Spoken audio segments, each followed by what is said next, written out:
નો drugs city અભિયાન ચલાવી રહેલી સુરત પોલીસની લાલગેટ પોલીસે મુંબઈથી ઘડિયાળની આડમાં લવાયેલા લાખોના એમડી ડ્રગ્સ સાથે રાણી તળાવના યુવાનને ઝડપી પાડી સળિયા પાછળ ધકેલી દીધો હતો. સુરત પોલીસ હાલ નો ડ્રગ્સ સિટી અભિયાન ચલાવી રહી છે, ત્યારે લાલગેટ પોલીસે બાતમીના આધારે ઘડિયાળના વેપારીની આડમાં મુંબઈથી એમડી ડ્રગ્સ લઈને આવતા પેડલરને અશક્તા આશ્રમ પાસેથી 10 લાખના એમડી ડ્રગ્સ સાથે પકડી પાડ્યો છે.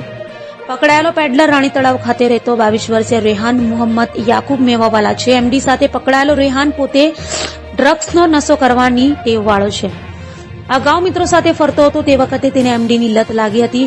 અગાઉ વર્ષ 2023માં 6 ગ્રામ એમડી સાથે તે ખટોદરા પોલીસમાં પકડાયો હતો.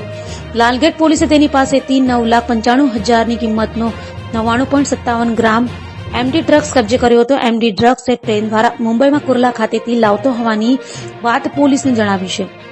આરોપી રેહાન મોહમ્મદ યાકુબ મેવાવાલા મુંબઈથી સસ્તામાં ઘડિયાળો લાવી તેને ઓનલાઈન વેચાણ કરતો હોવાની પણ કબૂલાત કરી હતી. હાલ તો લાલગેટ પોલીસે આ મામલે વધુ તપાસ હાથ ધરી છે.